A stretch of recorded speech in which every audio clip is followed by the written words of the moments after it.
My name is Clara, and I am 28 years old. From the outside, my life looks like a page from a storybook. I live in a charming house with a small garden. It has a white picket fence and all. I am married to a man named Davy. He is kind and handsome. He loves me with a devotion that sometimes takes my breath away. Our marriage is 1 year old. To everyone we know, we are the perfect couple. They see the way he looks at me, the way I smile back. They see the comfortable home we have built, but they don't see what is inside of me. It is a vast, silent emptiness. They don't know that my smile is a performance. My life feels like a lie. I am in a loveless marriage. It is a cage I built for myself. It didn't start this way. The story of this marriage began long before I even met Davy. It began with a broken heart. His name was Alex. Alex was the opposite of Davy in every way. He was a storm, a wildfire. Our love was passionate, all-consuming, and chaotic. He was an artist, and he saw the world in brilliant, messy colors. I loved him with an intensity that scared me. For 2 years, my world turned around him. But fires burn out, and storms pass. Alex was unreliable, a fleeting dream. He promised me forever one day. He disappeared the next. The breakup didn't just break my heart. It shattered my sense of self. I was lost in a sea of pain. I was convinced that passionate love only led to destruction. That's when I met Davy.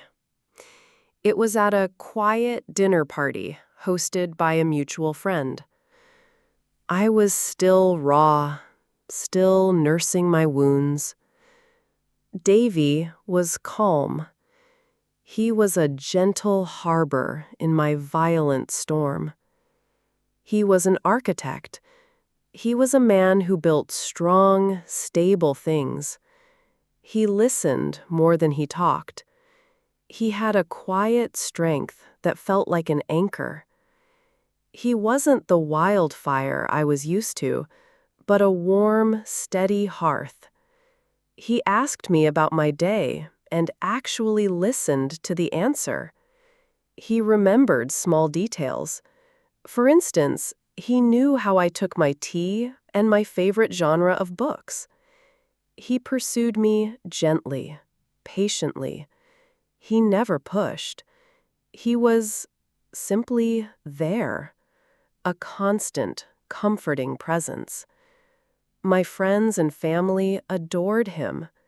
"He's so good for you, Clara," they would say. "He's stable. He's a good man." And they were right. He was everything a woman is told she should want. He asked me to marry him 6 months after we met. So I said yes. I told myself it was the smart choice. I was 27. The thought of facing the dating world again was exhausting. I craved stability. I craved peace. I convinced myself that this quiet comfort was a different kind of love. I considered it a more mature love. I believed a deeper, romantic love would eventually grow.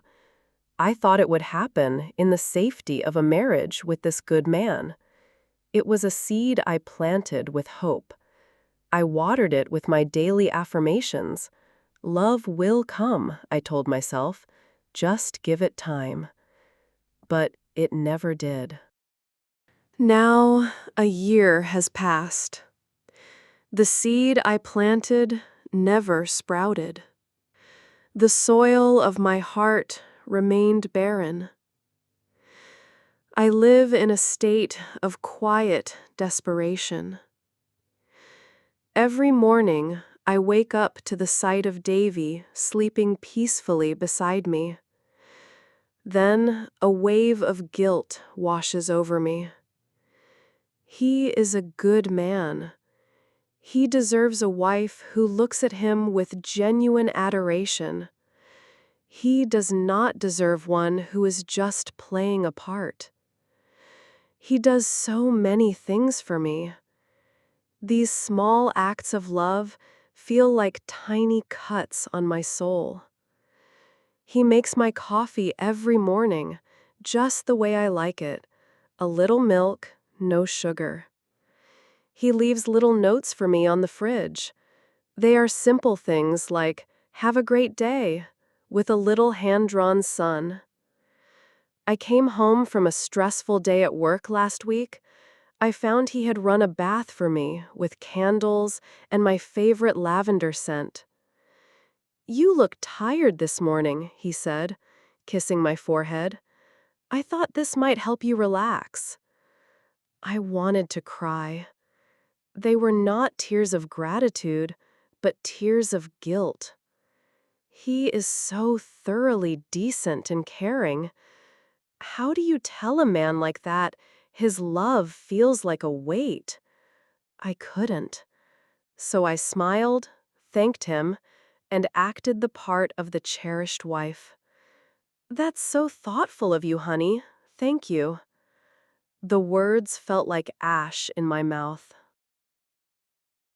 Every "I love you," he says, is a question I cannot answer truthfully.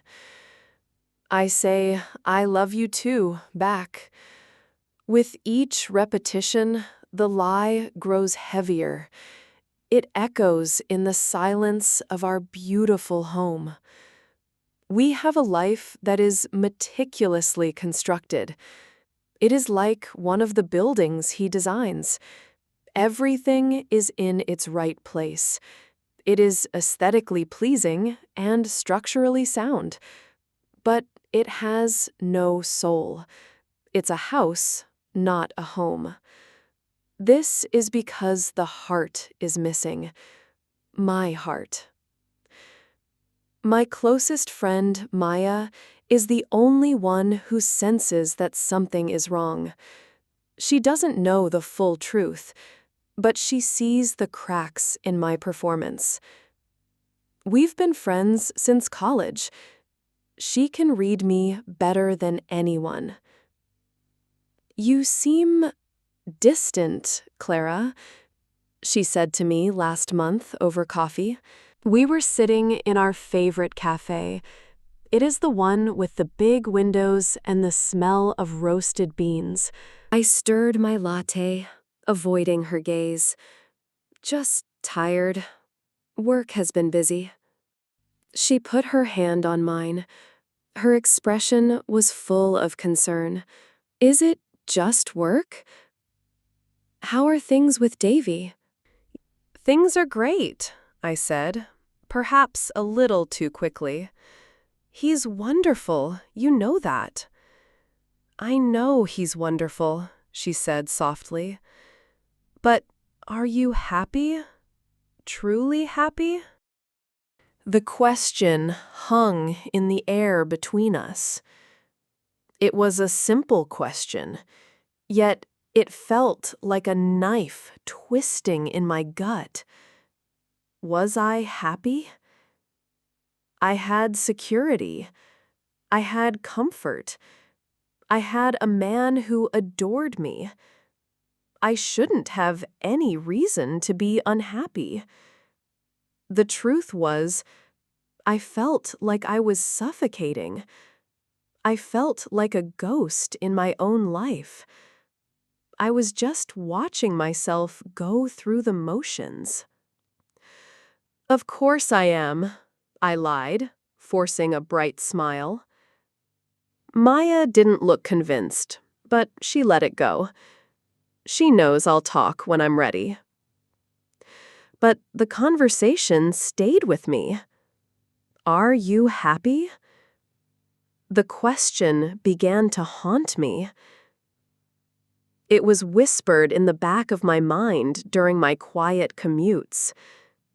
It echoed in my lonely afternoons. It lingered in the long nights I spent staring at the ceiling after Davy had fallen asleep. The first major crack in my carefully constructed world appeared 2 months ago. We were having dinner. It was a simple Tuesday night meal of pasta and salad that I had made. Davy was telling me about a new project at his firm.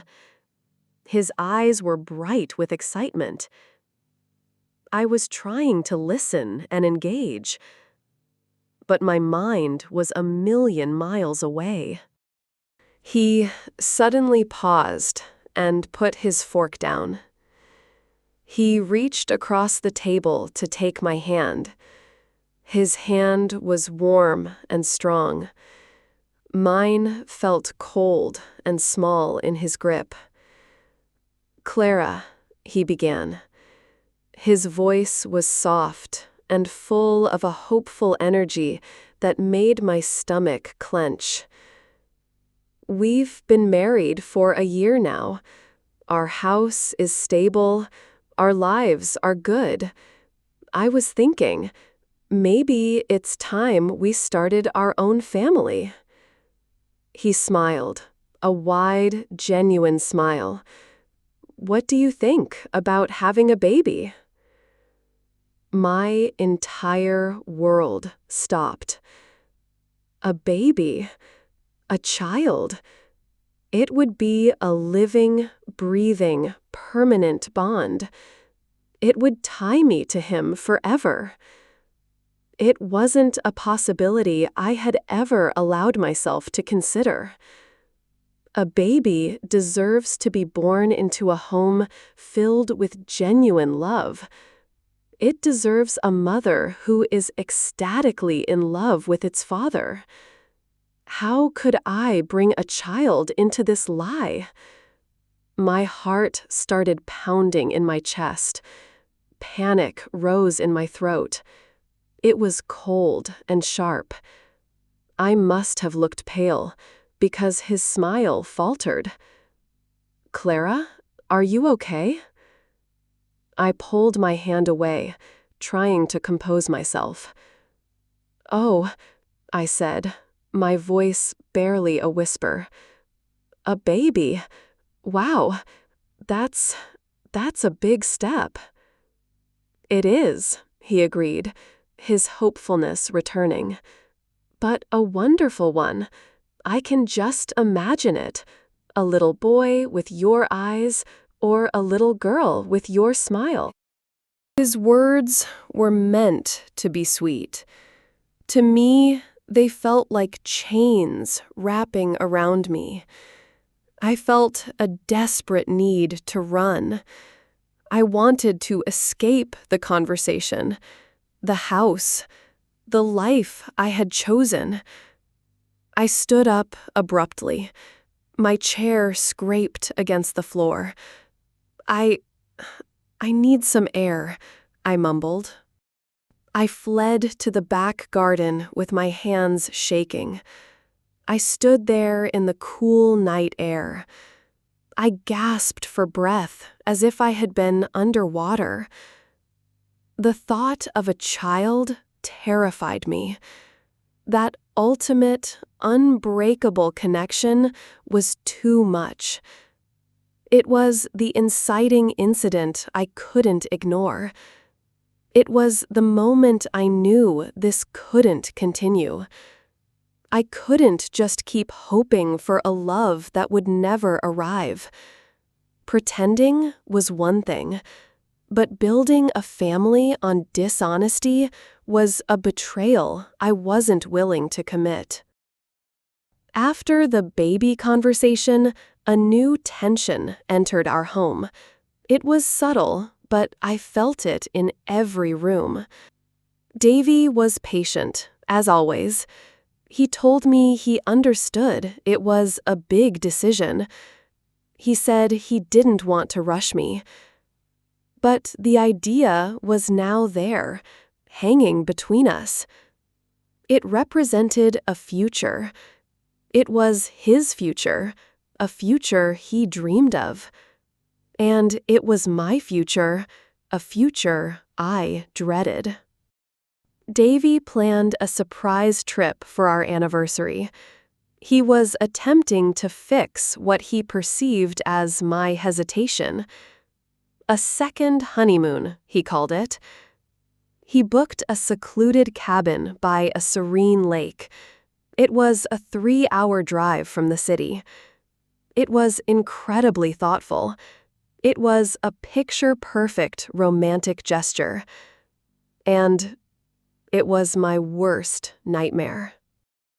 The cabin was beautiful. It was made of dark wood with a large stone fireplace. It had a wide deck overlooking the water. The air was crisp and smelled of pine. In another life, with another person, this would have been paradise. With Davy, it felt like an exquisitely designed pressure cooker. We were alone. We had no work, no friends, no distractions. There was nothing to hide behind. It was just us. And there was the gaping chasm of what we didn't have. On our second evening, Davy built a fire. We sat on a plush rug in front of it, sipping red wine.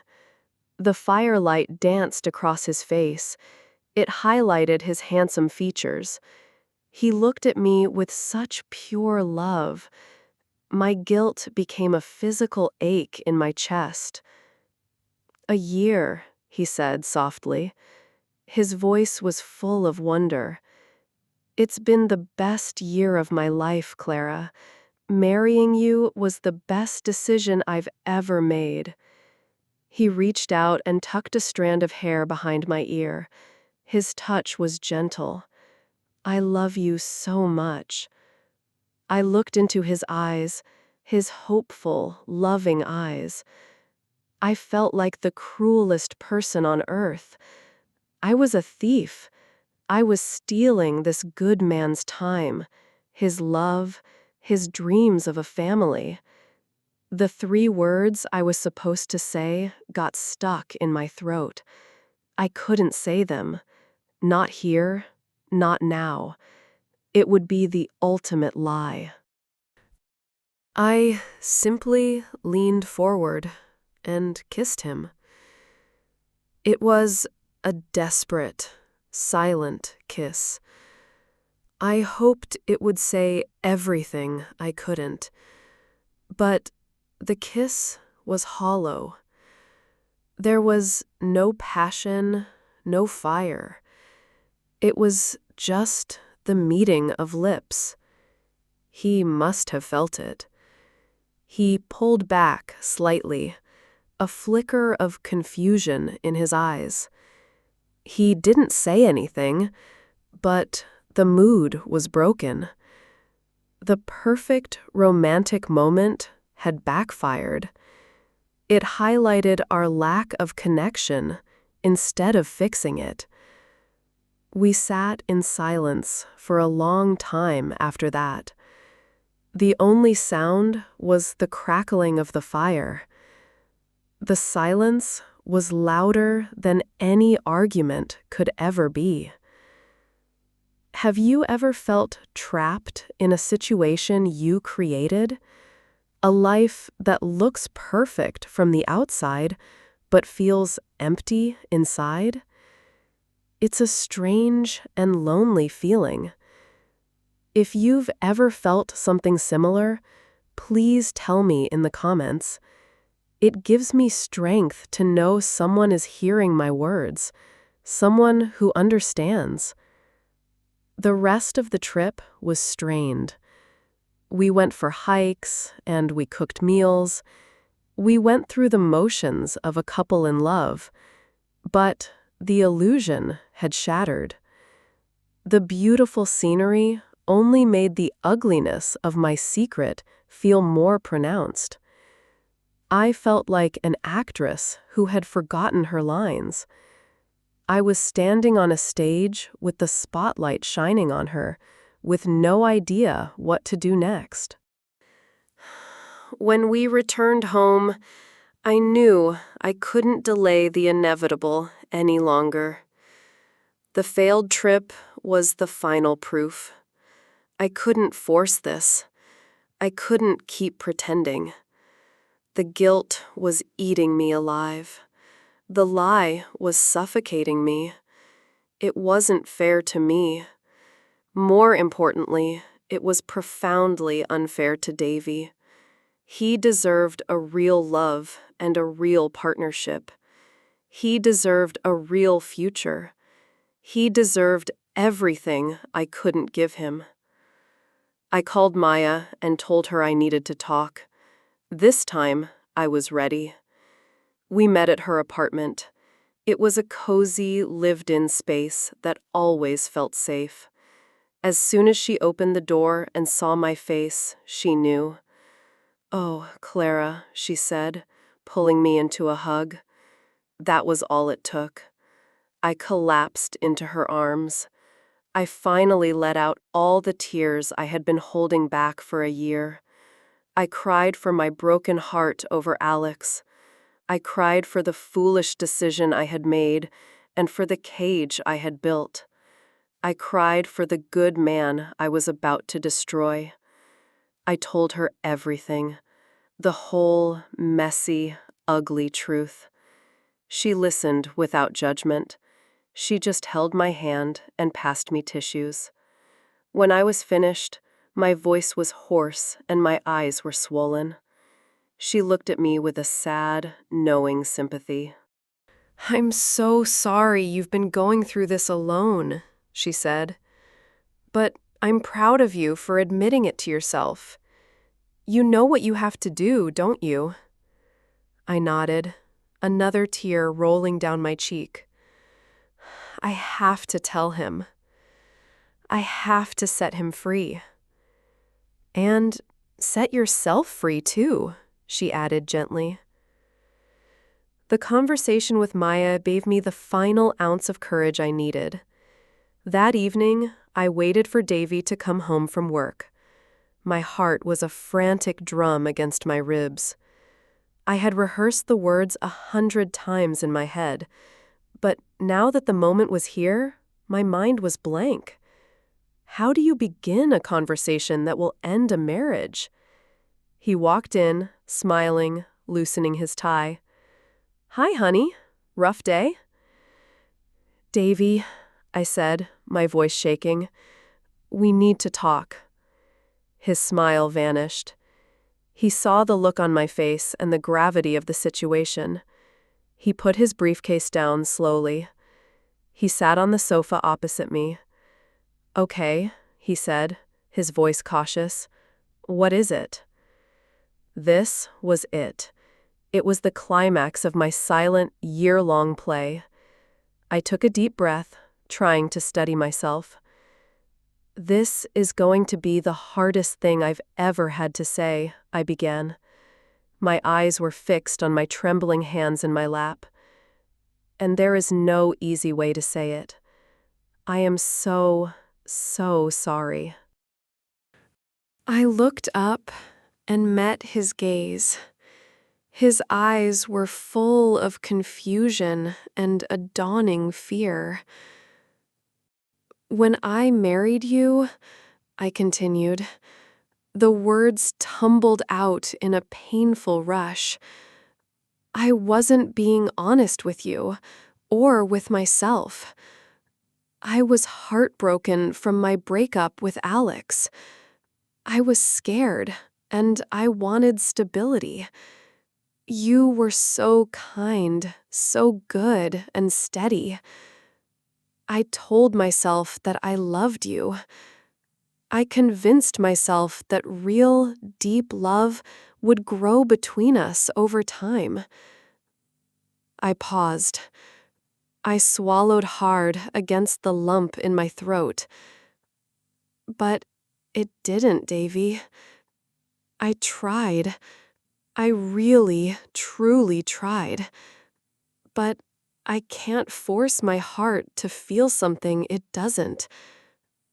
I respect you so much. I care about you as a person more than you know.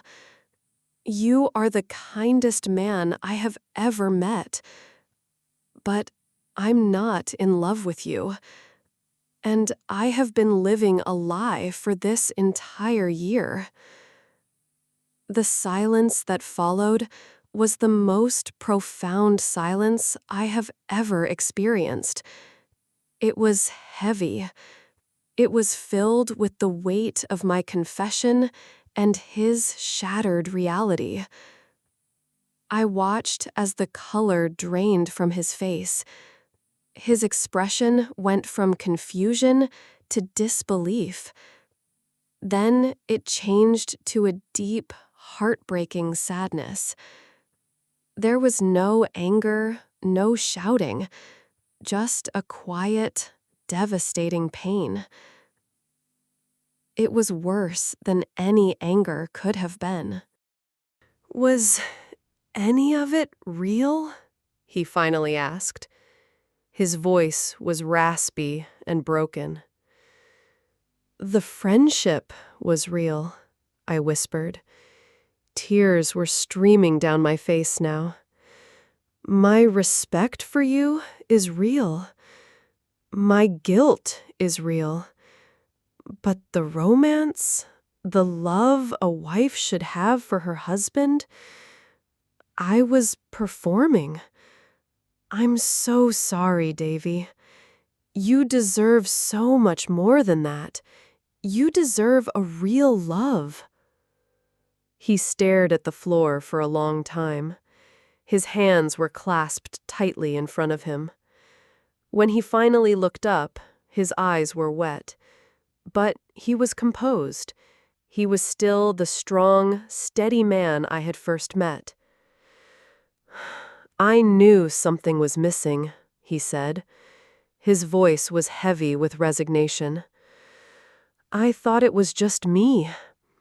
I thought I wasn't exciting enough for you. I kept trying to find the right key to unlock your heart." He gave a short, sad laugh. "It turns out there was no lock for me to open." His understanding was a final, painful testament to his goodness. We talked for hours that night. It was the first time we talked with complete, brutal honesty. It was painful, but it was also clean. By the time the sun began to rise, we had come to a sad but mutual decision. Our marriage was over. The weeks that followed were a blur of logistics and quiet sorrow. We agreed to separate amicably. There were no lawyers fighting, no angry words, just a shared sadness for what could never be. Packing my things from the house was surreal. Each object was a memory of the life I had failed to live. A book he had bought me, a photo of us smiling on a holiday, the coffee maker he used for me every morning. The day I moved out, he helped me carry the last box to my car. We stood in the driveway of the perfect house. It was the dream home that had been my prison. "I hope you find what you're looking for, Clara," he said. His voice was sincere. "I hope you find a love that makes you truly happy." "You too, Davy," I said. My voice was thick with emotion. "You deserve it more than anyone." We hugged one last time. It was a hug of farewell, of respect, and of shared loss. And then I drove away. I watched the storybook house shrink in my rearview mirror until it was gone. It has been 6 months now. I live in a small apartment in the city. It's not as grand as the house, but it's mine. The silence here is different. It's not an empty, heavy silence. It is a peaceful, promising one. I have started writing. It's something I always wanted to do, but never had the courage. I write about everything. I write about heartbreak, about finding yourself, and about the difficult choices we make. It turns out, my broken heart gave me a lot to say. My complicated year of marriage did too. I am still healing. I am still discovering who Clara is. I am learning who she is when she is not performing for someone else. Some days are lonely. Some days I am still flooded with guilt over the pain I caused Davy.